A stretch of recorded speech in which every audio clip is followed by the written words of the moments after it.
Olá, querido, tudo bem com você? Graça e paz a você em Cristo Jesus. Sou o pastor João, pela graça e misericórdia do Senhor. Pastoreio aqui na Igreja Batista em Independência, Ceará, lugar seco.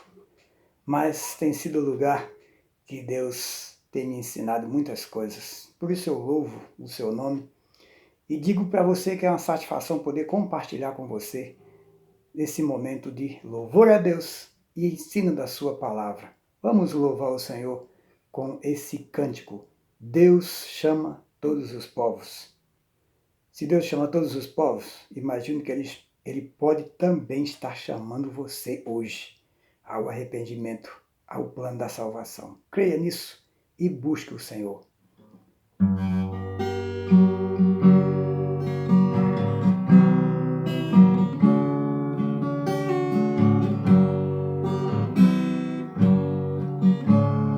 Deus chama todos os povos, todas as nações, todos os homens, todas as mulheres e todos os jovens, ao arrependimento, ao plano da salvação. Deus chama todos os povos, todas as nações, todos os homens, todas as mulheres e todos os jovens, ao arrependimento, ao plano da salvação. Venham todos, porque não há acepção. O Senhor, o Criador, quer que todos tenham vida. O Senhor, o Criador, ainda ama o que criou. Porque o amor de Deus vai além do céu, que enviou o Senhor Jesus, o seu único Filho, seu amado Filho.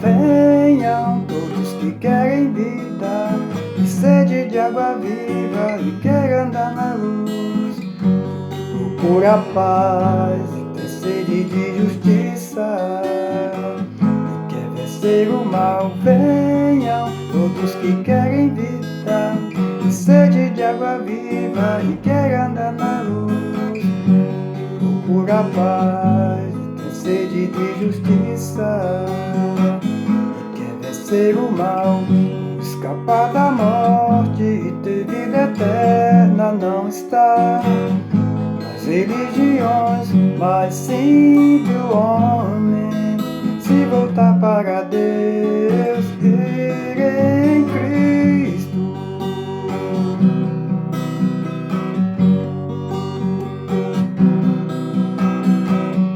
Escapar da morte e ter vida eterna não está em religiões, mas sim do homem se voltar para Deus e crer em Cristo.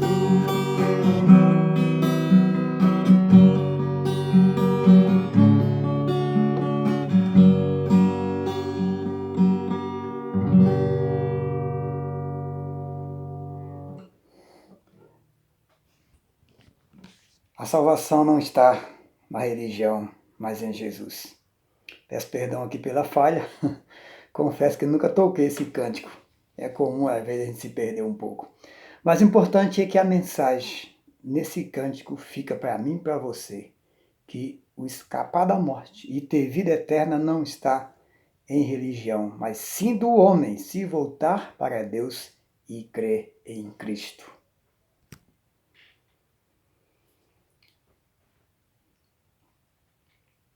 Hoje nós vamos refletir sobre o encontro de Jesus com uma mãe que estava, com certeza, no pior momento da sua vida. A viúva de Naim. Jesus encontra-se com esta mulher e juntamente com uma multidão que a acompanhava em um momento de muita dor, de muita tristeza e angústia no coração. E o texto vai nos dizer exatamente o que aconteceu entre Jesus e aquela mulher, e não somente ela, mas com alguns que ali estavam com ela. Vamos à leitura do texto. Pouco depois, ele seguiu viagem para uma cidade chamada Naim, e seus discípulos, e uma grande multidão o seguia.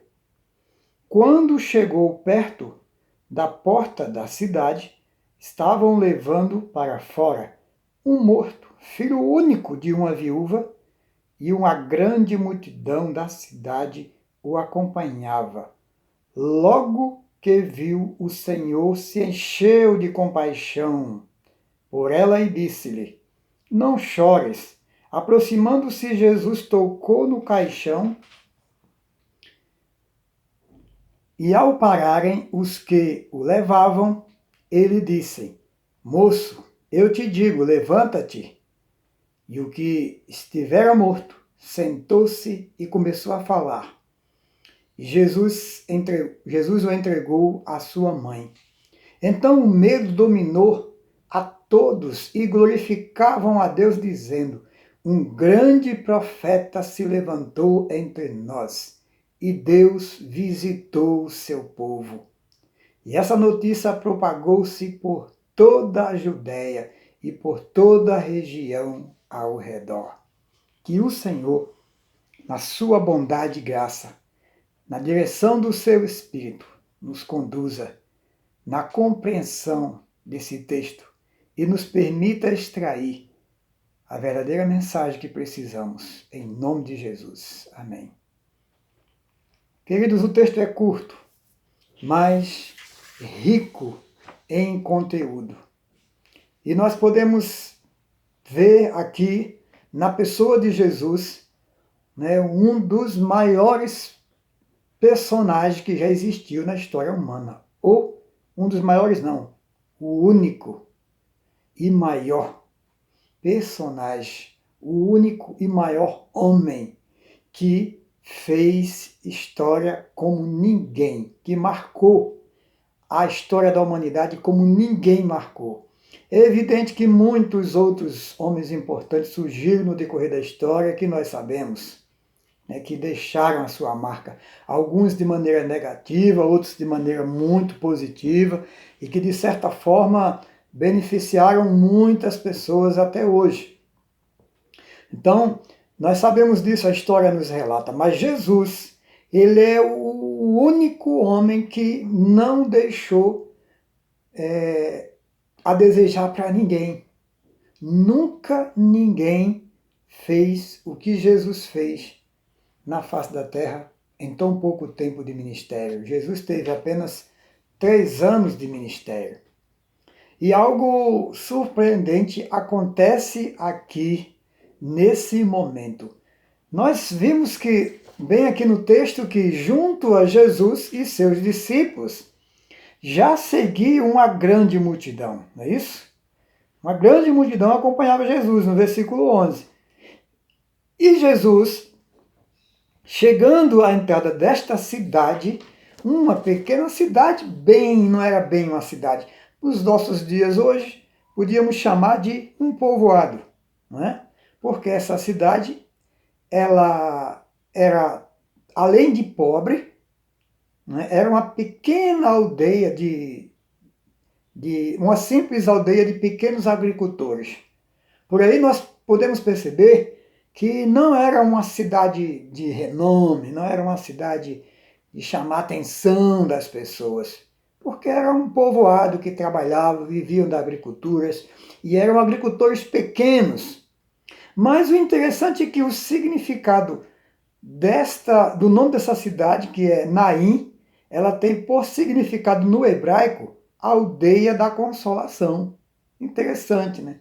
Só que nesse momento em que Jesus passa à frente dessa cidade, ele se depara com uma situação nada consoladora, pois acabara de acontecer a morte de um único filho de uma mulher. E ela não tinha mais ninguém, tá certo? Ela vivia só e só tinha o seu filho. Ela era viúva. E se nós pensarmos, querido, nas circunstâncias de uma mulher, nesse contexto, ali naquelas regiões, como em qualquer outro lugar, uma mulher que não tinha marido, ela já era uma mulher prejudicada na sociedade, porque não tinha ninguém para lhe proteger, não tinha ninguém para suprir as suas necessidades. Era muito mais difícil para a mulher naquela época conseguir sobreviver sozinha. Daí a razão de que muitas se tornavam prostitutas, porque era a maneira, entre aspas, mais fácil de ganhar dinheiro, né, de ganhar o sustento. Porque as mulheres sequer eram contadas na sociedade. Mas, antes de decorrer aqui nesse texto, eu quero chamar a atenção aqui para o título que podemos dar a essa mensagem. Quando Jesus toca alguém. Você já sentiu o toque de Jesus alguma vez na sua vida? Você percebeu, se você sentiu esse toque, você percebeu que houve mudanças em você? Não, você pode estar dizendo, não, eu nunca senti isso, nunca senti o toque de Jesus, até porque Jesus morreu há 2000 anos atrás. Isso que você está falando aí é uma bobeira, é uma bobagem, porque Jesus não está aqui para tocar em ninguém. Meu querido, eu lhe digo que não é bobagem.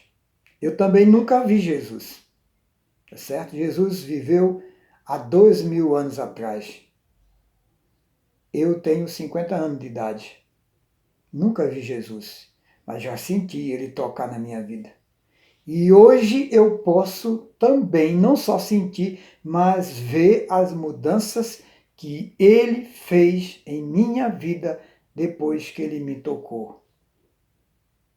Não esqueça, amado, que Jesus é espírito. Ele esteve aqui na terra como homem, sim. Se fez carne e habitou entre nós, conforme está lá em João capítulo 3, capítulo 1, versículo 14. O Verbo se fez carne e habitou entre nós. Mas Jesus, ele deixou muito claro que ele é desde a fundação do mundo. Antes de tudo, ele é. E o próprio texto de João capítulo 1, ele deixa claro isso, né? No princípio era o Verbo, e o Verbo estava com Deus, e o Verbo era Deus. Ele estava no princípio com Deus, e todas as coisas foram feitas por intermédio dele. E sem ele, nada do que foi feito se fez. Em outras passagens, Jesus diz: quem vê a mim vê o Pai, porque eu e o Pai somos um. Daí nós podemos entender quem é Jesus, né? Não é simplesmente um homem que surgiu no decorrer da história da humanidade. Não é simplesmente um profeta cheio de poder que encantou pessoas, salvando vidas, ressuscitando mortos, operando grandes milagres, curando feridas, sarando feridas, curando cegos de nascença. Não é só esse Jesus. Porque hoje, homens como eu e você podem também operar esses milagres se o Senhor lhe permitir poder para isso. Tá certo? Mas Jesus não é como a gente. Jesus, ele é antes de tudo. Logo, ele é o próprio Deus. Sei que pode estar sendo difícil para você entender isso. Mas fica tranquilo. Descansa no Senhor e pede a Ele que abra a sua mente. Lhe dê sabedoria para entender. Porque, na verdade, a princípio a gente fica confuso mesmo. Mas à medida em que nós entramos de cabeça dentro dos propósitos de Deus, desculpa a expressão assim, mas né, é um modo de dizer, se dê por completo a Deus. Se deixe conhecer por Deus. Na verdade, Ele te conhece, você que não conhece Ele, assim como eu. Ele me conhece melhor do que eu que ainda estou lutando para conhecê-lo. E cada vez mais que conheço, me surpreendo, porque Ele é o Deus acima de tudo e de todas as coisas. Então, querido, Jesus, que falando de Jesus nós estamos falando de Deus, porque os dois são um, como ele mesmo disse. Jesus, quando toca em alguém, com certeza algo muito especial acontece, certo? E eu quero destacar aqui 3 coisas que acontecem neste momento, nesse texto, que marcam a história desta cidade conhecida por Naim. Naim, essa pequena aldeia de pequenos agricultores, pessoas simples, pobres, né? E que tinha ali essa senhora viúva e que, pelo visto, era muito querida pelo povo, porque no pior momento da sua vida, em que ela lamenta a perda do seu único filho, a Bíblia relata que uma multidão saía junto com ela, daquela pequena aldeia, daquele pequeno povoado, e provavelmente chorando com ela. Porque, simplesmente, aquela mulher acabara de perder, né, toda a sua, praticamente a sua esperança de bem-estar. Então, as 3 coisas que marcaram a história desse povo, dos habitantes dessa cidade, que eu quero destacar aqui é a seguinte: o coração estilhaçado de uma mãe, preste a sepultar a sua única garantia de sustentação e proteção, seu filho, né? Estava sendo enterrado, tinha sido morto, morreu certamente de enfermidade.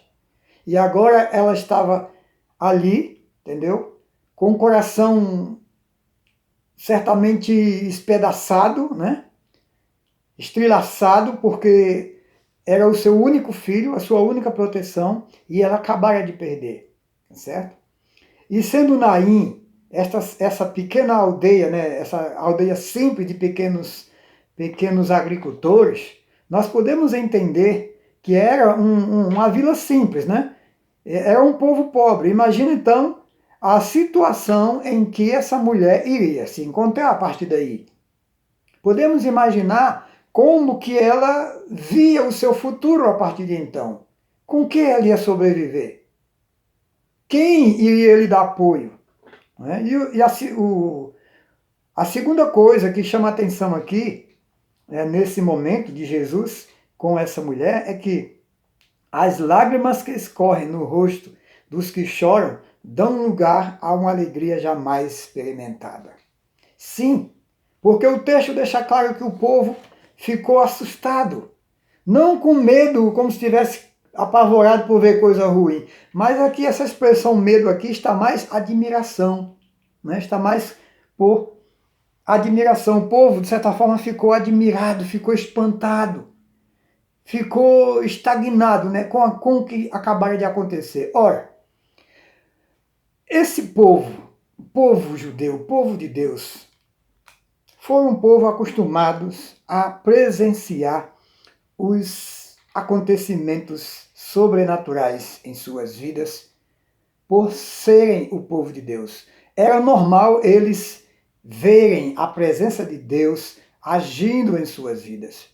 Mas por conta de decadência espiritual, ética e moral desse povo, eles ficaram durante muito tempo sem perceber ou sem vivenciar esses bons momentos de gozarem da presença de Deus, de usufruírem dos milagres das bênçãos de Deus.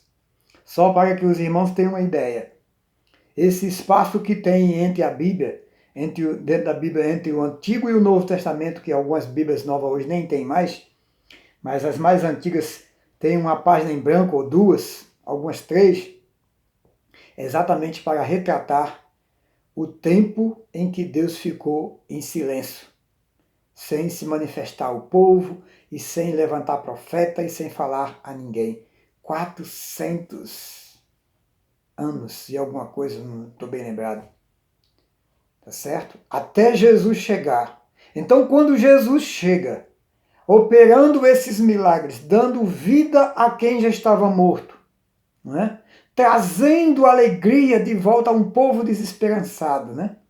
Então Jesus faz com que essas coisas aconteçam a esses habitantes dessa cidade. Primeiro ele sara, ele cura, ele restaura o coração de uma mulher que estava com certeza estrilaçado logo após perder a sua única certeza de segurança e de sustento, seu filho, tá certo? E a segunda, as lágrimas que escorriam nos rostos dos que choravam dão lugar a uma alegria jamais experimentada. Esse povo aí nunca tinha tido algo semelhante, nunca tinha se deparado com algo semelhante em suas vidas. E a terceira e última, um povo que há tempo não sabia o que era contemplar a presença de Deus no meio deles, vê em Jesus que Deus está novamente visitando eles, né? Eles veem em Jesus a visita de Deus no meio deles. Oh, Deus se lembrou de novo do seu povo. Olha aqui. Versículo 16. Então o medo dominou a todos e glorificavam a Deus. Ora, ninguém glorifica a Deus com medo, né? Eles se admiraram, eles ficaram simplesmente sem palavras e começaram então a glorificar a Deus. Deus se lembrou de nós. E eles declaram isso, dizendo, Deus levantou um grande profeta no nosso meio. Deus visitou o seu povo. Glória a Deus. Parecia que nós estávamos esquecidos. Parecíamos que era o fim. Os romanos oprimindo, dominando, impondo sobre eles liberdade nenhuma praticamente. Um povo aflito, um povo sofrido, um povo que foram construídos debaixo de promessas, debaixo de garantia de que Deus estaria com eles sempre, mas que agora se encontram sozinhos, se encontram desamparados, se encontram desesperançosos, se encontram desiludidos, talvez, por esperar por tanto tempo a vinda do Messias que iria libertá-lo da opressão romana, que iria restaurar o reino de Israel e iria lhes conceder gozo, paz e felicidade. Mas isso estava tão distante. E de repente eles, em um momento de tremenda dor, em um momento de angústia, aquela mãe sofrendo, certamente chorando muito pela perda do seu único filho, sua única garantia de segurança e sustentação. Pensamentos de fome, de abandono e morrer sozinha, com certeza se passava pela mente dela. E de repente Jesus chega e pede para que pare aquele caixão e toca naquele caixão e ordena que aquele jovem se levante. E a Bíblia diz que esse falecido ganha vida novamente, levanta-se, senta e começa a falar. Eu fico imaginando que essa mãe deve ter explodido de alegria. Ora, se o povo que estava ao redor já se espantaram, o que dizer dela? Que mãe não se lançava naquela hora aos pés de Jesus e não entregava tudo a ele diante do que ele tinha feito? Porque ele devolveu àquela mãe a esperança de viver novamente. Aquela mãe que não tinha mais nada do que esperar. Mas, ao ser tocada por Jesus, ela encontra de novo um fôlego de vida. Porque o toque de Jesus traz alento para os que estão desiludidos da vida. Tá certo? Ah, mas Jesus não tocou nela, Jesus tocou no filho que estava morto. Eu não quero atribuir aqui esse toque de Jesus apenas por um toque físico, mas o toque no espírito, na alma, mediante as ações do Senhor, tá certo? E eu quero dizer para você, querido, que quando Jesus toca em alguém, esse jamais continuará sendo o mesmo de antes. Exemplo, Mateus, ou Levi, como é chamado. O cobrador de imposto está em Lucas 5, versículo 27 a 32. Mateus era um cobrador de imposto, empregado das autoridades, certamente romana, né? Porque pagava imposto para Roma, o povo de Judá. E quando Jesus o toca, como é que Jesus tocou em Mateus? Jesus simplesmente o chamou. Vem e me segue. A Bíblia diz que Mateus largou tudo para trás e seguiu Jesus. E quem se tornou Mateus depois? Além de um dos apóstolos, o grande escritor do Evangelho de Mateus.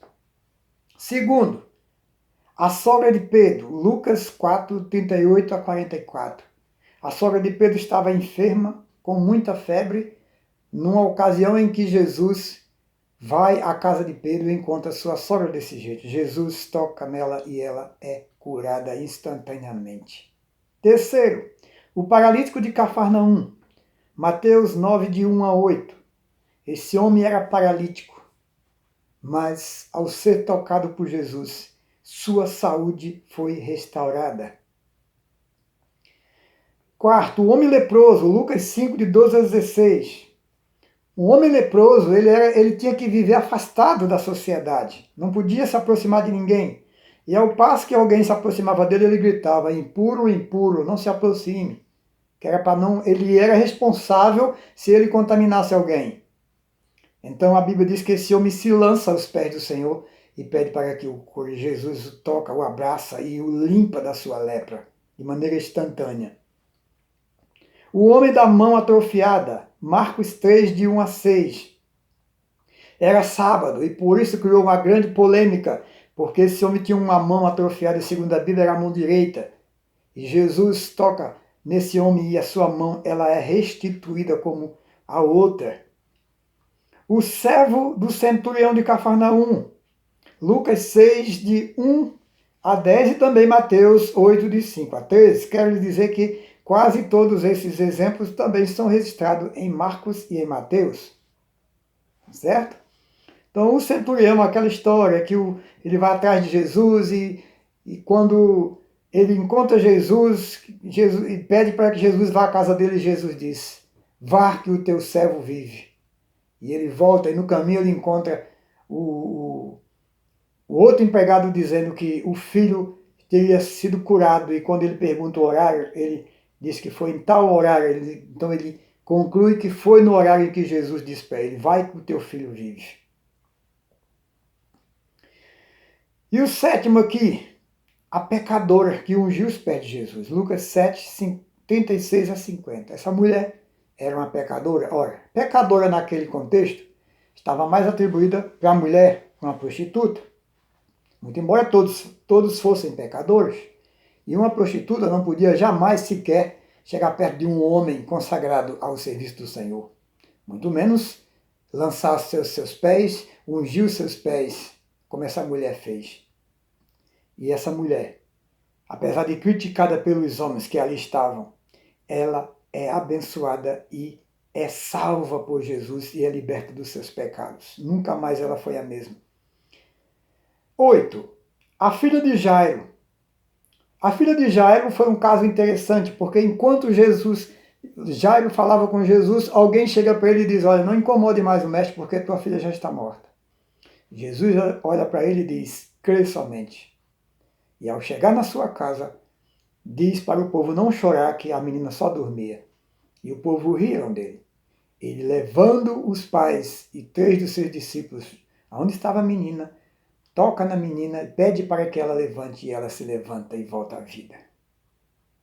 E no percurso, né, enquanto ele ia para a casa de Jairo, ele é tocado pela mulher do fluxo de sangue, que também é curada de um fluxo que durava já 12 anos. Os irmãos terem uma ideia, né?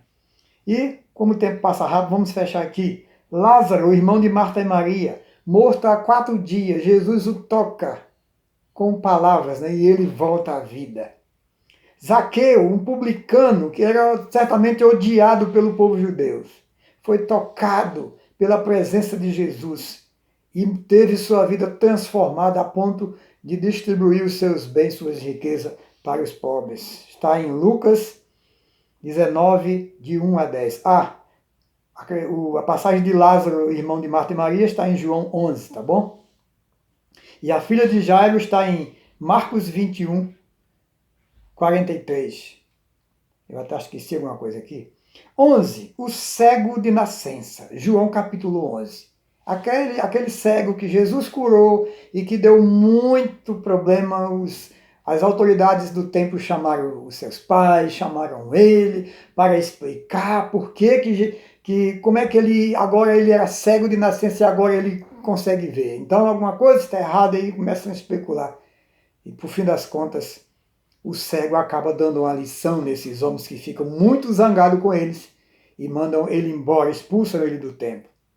E por último, o endemoniado de Gadara, Mateus 8, 23 a 34. Esse aqui era um dos casos mais delicados, porque de acordo com as escrituras, esse homem era tão feroz que já tinham prendido diversas vezes com corrente, com cadeias, e apenas ele destruía, arrebentava tudo e se soltava, ia viver pelos sepulcros e só saía para atormentar.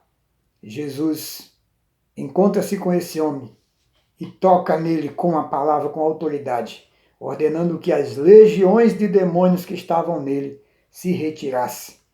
E aquele homem nunca mais foi o mesmo. E amando de Jesus, ele volta para a sua terra para anunciar o que Jesus fez com a sua vida.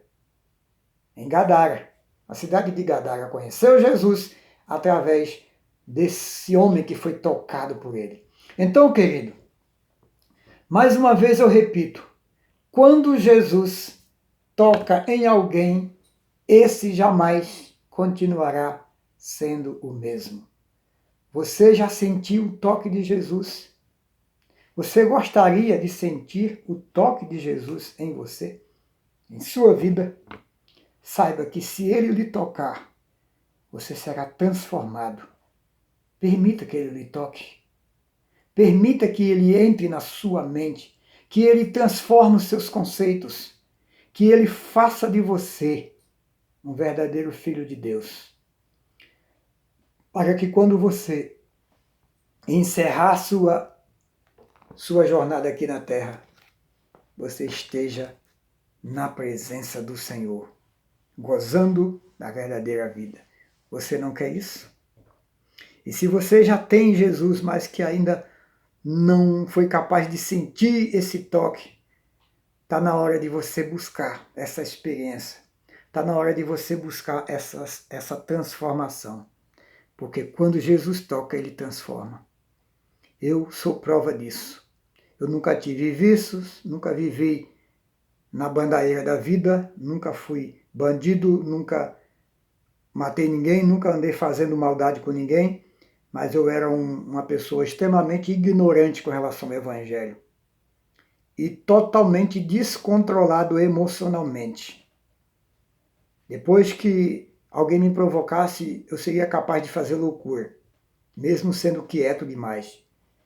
Mas hoje, Deus, na pessoa de Jesus, me fez capaz de ouvir desaforos e aguentar calado, porque eu não preciso mais desse tipo de reação, porque um abismo chama outro abismo, violência gera violência, ofensa só gera mais ofensa.